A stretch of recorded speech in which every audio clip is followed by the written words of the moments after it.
അമ്പിളി mama അമ്പിളി mama അമ്പാട്ടേക്കുന്നിത്താമോ Ammini മോളുടെ കുഞ്ഞിക്കവിളിൽ അമ്പിളി മുത്തം നൽകാമോ. മക്കളെ മക്കളെ മക്കളെ എല്ലാവർക്കും ശ്രുതി ടീച്ചറുടെ പുതിയ ക്ലാസ്സിലേക്ക് സ്വാഗതം. ടീച്ചർ ഒരു 2 വരി പാട്ട് മൂളിയിരുന്നല്ലോ, കേട്ടോ കേട്ടോ? എന്തിനെ കുറിച്ചുള്ളതായിരുന്നു?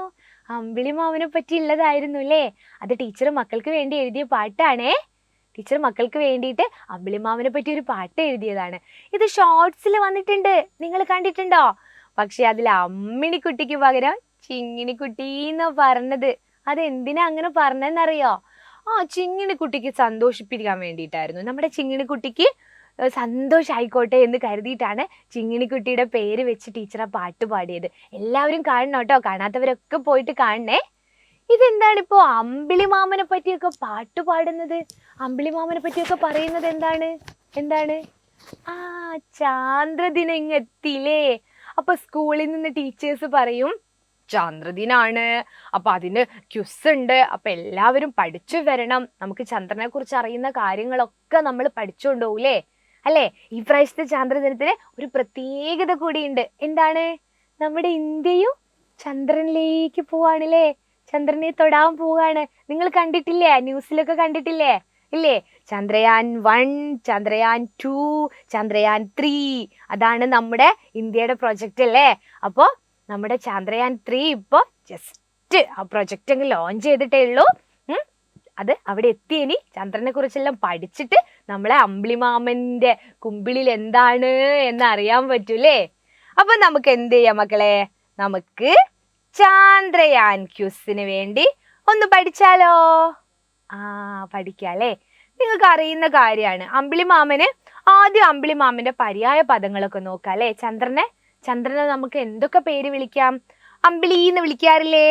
അമ്പിളി അല്ലേ? അമ്പിളി എന്ന് വിളിക്കാറില്ലേ? പിന്നെ എന്ത് പേരാ നമ്മൾ വിളിക്കാറ്? അമ്പിളി എന്നല്ലാതെ നമ്മൾ ഇന്ദു എന്ന് വിളിക്കൂലേ? ഇന്ദു. അതുപോലെ തിങ്കളാഴ്ച മാത്രല്ല, ചന്ദ്രന്റെ പര്യായ പദമാണ് തിങ്കൾ. അതുപോലെ മതി എന്ന് പറഞ്ഞാലും ചന്ദ്രൻ എന്നാണ് അർത്ഥം. അതുപോലെ ശശി. ആരുടെയെങ്കിലും മാമന്റെ പേരോ അച്ഛന്റെ പേരോ ഒക്കെ ഉണ്ടോ? ശശി. അല്ലെങ്കിൽ അച്ഛച്ചന്റെ പേരൊക്കെ ഉണ്ടോ? ശശി, സോമൻ, ശശാങ്കൻ. ഇതൊക്കെ അമ്പിളി മാമന്റെ പര്യായ പദങ്ങളാട്ടോ, ചന്ദ്രന്റെ പര്യായ പദങ്ങളാ. ഇനിയിപ്പോ ഇപ്പൊ സോമൻ അങ്കിളോ അല്ലെങ്കിൽ ശശി അങ്കിളോ ഒക്കെ ഉണ്ടാവുമ്പോ നമുക്ക് അവരെ അമ്പിളി മാമ എന്ന് പറഞ്ഞ് കളിയാക്കാം അല്ലേ? അപ്പൊ ഇതാണ് ചന്ദ്രന്റെ പര്യായ പദങ്ങള്. ക്വിസിന് ചിലപ്പോ ഇത് ചോദിക്കും. സോമൻ എന്ന വാക്കിന്റെ അർത്ഥം എന്താണ്? ചോദിച്ചാലോ? നിങ്ങൾക്ക് എഴുതാൻ പറ്റില്ലേ? തീർച്ചയായിട്ടും എഴുതല്ലേ? ഇനി നമുക്ക് അറിയേണ്ട കാര്യം, ഈ ചന്ദ്രൻ എന്ന് പറയുന്നത് എന്താ? അത് ആദ്യം ഭൂമിയുടെ ഭാഗമായിരുന്നു എന്നാ പറയുന്നത്. അപ്പൊ ഭൂമിയുടെ ഒരേ ഒരു ഉപഗ്രഹം, പ്രകൃതിയാലുള്ള ഒരു ഉപഗ്രഹമാണ് എന്ത്? നമ്മുടെ ചന്ദ്രൻ, നമ്മുടെ അമ്പിളി മാമൻ. അതെല്ലാ മക്കളും പഠിക്കണേ. ഭൂമിയുടെ പ്രകൃതിയാലുള്ള ഒരേ ഒരു ഉപഗ്രഹം, ഭൂമിയുടെ ഒരേ ഒരു ഉപഗ്രഹം ഏതാണ് എന്ന് ചോദിച്ചാൽ ചന്ദ്രൻ എന്ന് നിങ്ങൾ ഉത്തരം എഴുതണം. അതുപോലെ ചാന്ദ്രദിനം എന്നാണ് ചാന്ദ്രദിനം? ജൂലൈ 21. പഠിക്കണേ, എല്ലാവരും പഠിക്കണേ. അതുപോലെ ആദ്യമായിട്ട് ചന്ദ്രനിൽ കാലുകുത്തിയത് ആരാണ്? നീൽ ആംസ്ട്രോങ് എന്ന് പറയുന്ന ആളാണ് കേട്ടോ. അവരുടെ കൂടെ ഒരു 3 ആളുണ്ടായിരുന്നു. പക്ഷെ ആദ്യം കാലുകുത്തിയത് ആരാണ്? Neil Armstrong. ആരാണ്? ഒന്ന് ഇപ്പൊ തന്നെ പഠിച്ചേ. നീൽ ആംസ്ട്രോങ് ആണ് ചന്ദ്രനിൽ ആദ്യമായി കാലുകുത്തിയത്. ആരാണ്? Neil Armstrong. വർഷം എപ്പോഴാണ്? 1969 ആയിരുന്നു. ഏത് വാഹനത്തിലാണ് ചന്ദ്രോപരിതലത്തിൽ അവർ എത്തിയത്? അപ്പോളോ 11. ഏതാണ്? അപ്പോളോ 11. ആപ്പിൾ അല്ലേ? അപ്പോളോ ആണ് കേട്ടോ. അപ്പോളോ 11. അപ്പൊ ചന്ദ്രദിനം ജൂലൈ 21 ആദ്യമായി ചന്ദ്രനിൽ കാലുകുത്തിയ മനുഷ്യൻ നീൽ ആംസ്ട്രോങ് ആണ്.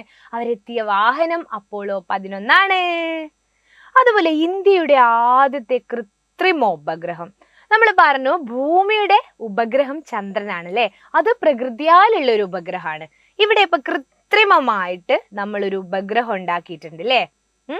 കൃത്രിമമായിട്ട്, ആർട്ടിഫിഷ്യൽ ആയിട്ട്.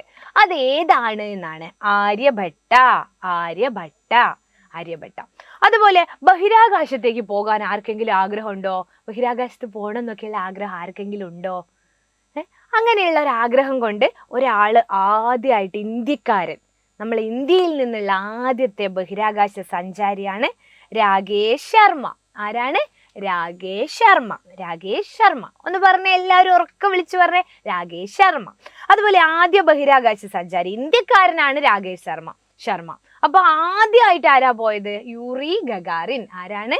Yuri Gagarin. യൂറി ഗഗാറിനാണ് ആദ്യ ബഹിരാകാശ സഞ്ചാരി. ഇതിന് വീട്ടിൽ നിന്ന് പഠിക്കണ്ടല്ലോ, നമ്മൾ പഠിച്ചു കഴിഞ്ഞില്ലേ അല്ലേ?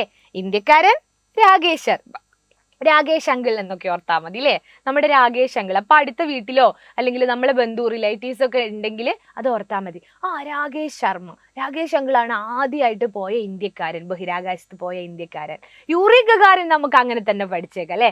യൂറി ഗഗാറിൻ ബഹിരാകാശ സഞ്ചാരി. ആദ്യത്തെ ബഹിരാകാശ സഞ്ചാരി ആരാണെന്ന് ചോദിച്ചാൽ യൂറി ഗഗാറിനും, ഇന്ത്യക്കാരനായ ആദ്യത്തെ ബഹിരാകാശ സഞ്ചാരി ആരാണെന്ന് ചോദിച്ചാൽ അത് രാകേഷ് ശർമ്മയുമാണ് മക്കളെ.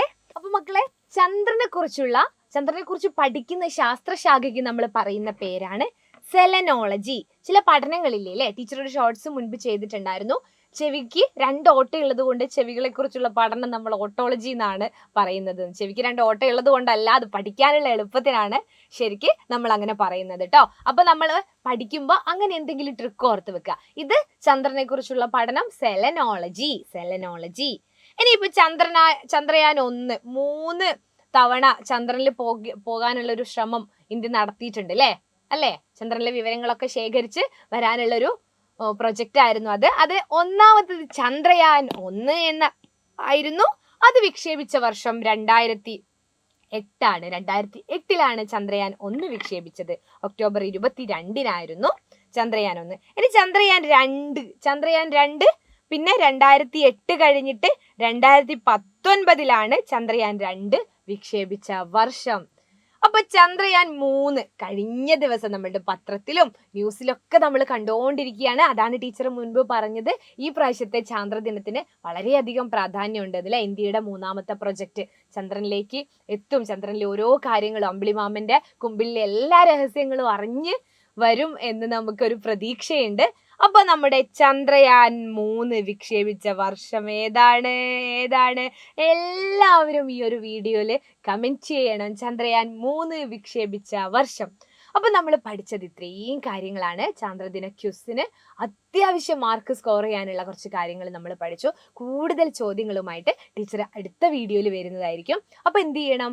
വീഡിയോ മുഴുവനായിട്ടും കാണണം. ഇതുവരെയുള്ള വീഡിയോസ് കാണാത്തവരും കാണണം. ഫ്രണ്ട്സിനൊക്കെ ഷെയർ ചെയ്ത് കൊടുക്കണം കേട്ടോ. അപ്പൊ അടുത്ത ക്ലാസ്സിൽ കാണാം. ബൈ.